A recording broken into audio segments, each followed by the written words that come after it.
السلام علیکم۔ آج کا جو ہمارا ٹاپک ہے وہ ہے پسماندہ ممالک میں غیر مشترک خصوصیات۔ چلتے ہیں اپنے ٹاپک کی طرف سے پہلے آپ سے ریکویسٹ ہے کہ آپ میرے چینل کو سبسکرائب، لائک اور شیئر کر دیں۔ ملک کی وسعت اور آمدنی کا معیار۔ ہر ملک کا مال وقوع، رقبہ، آبادی، قدرتی وسائل اور قومی آمدنی ایک دوسرے سے مختلف ہوتی ہے۔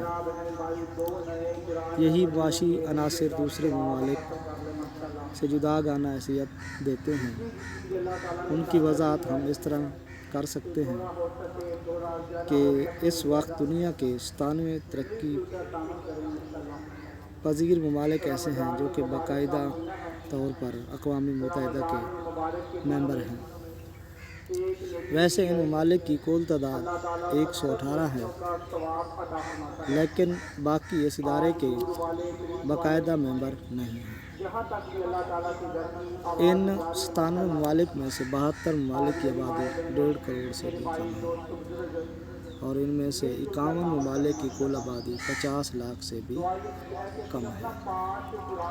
اس کے برعکس پسماندہ ممالک میں بہت بڑے اور زیادہ آبادی والے ممالک بھی شامل ہیں، جن میں برازیل، ہندوستان، مصر، پاکستان اور نائجیریا ہیں۔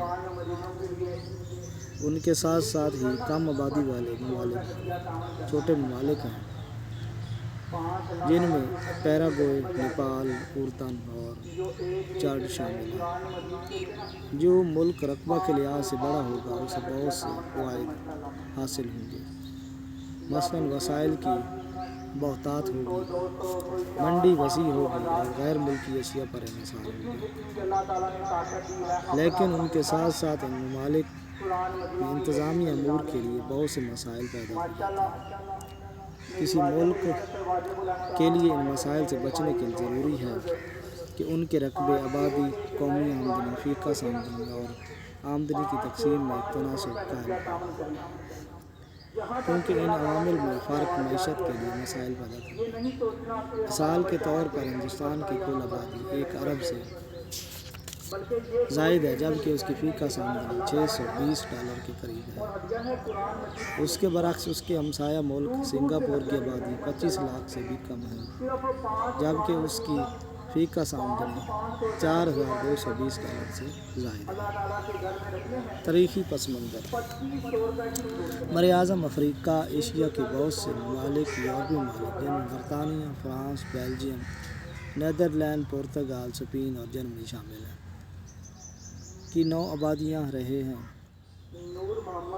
لہٰذا ان کی معاشی، تعلیمی اور سماجی اقدار ان کے حکمران کے طرز سے خاصی متاثر ہوئی ہیں۔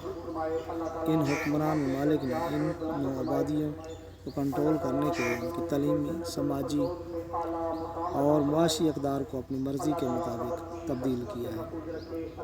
عدالتی نظام میں بنیادی تبدیلیاں کی ہیں، ان کے ذہنوں کو سلب کر کے رکھ دیا تاکہ وہ ان کی محکومی سے نجات حاصل کر سکیں۔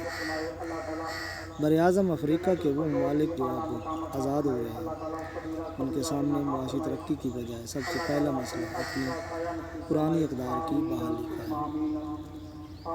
اس قسم کے مسائل لاطینی امریکہ اور ایشیا کے 9 آزاد ممالک کے سامنے درپیش ہیں۔ لہٰذا اس لحاظ سے بھی پسماندہ ممالک کے درمیان فرق پایا جاتا ہے۔ جن ممالک کے نو آبادیاتی نظام سے آزاد ہوئے ہیں، عرصہ گزر چکا ہے، تو وہ اس وقت معاشی ترقی کی طرف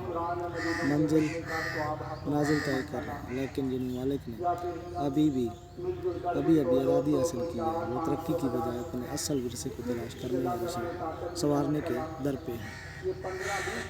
قدرتی اور انسانی ذرائع: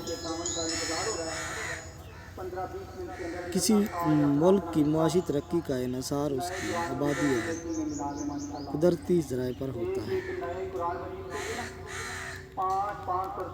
لیکن ہم دیکھتے ہیں کہ پسماندہ ممالک میں قدرتی ذرائع اور آبادی میں خاصا فرق موجود ہے۔ بعض ممالک معدنیات سے بھرے پڑے ہیں، مثلاً تیل پیدا کرنے والا تمام ممالک تیل کی دولت سے مالا مال ہیں۔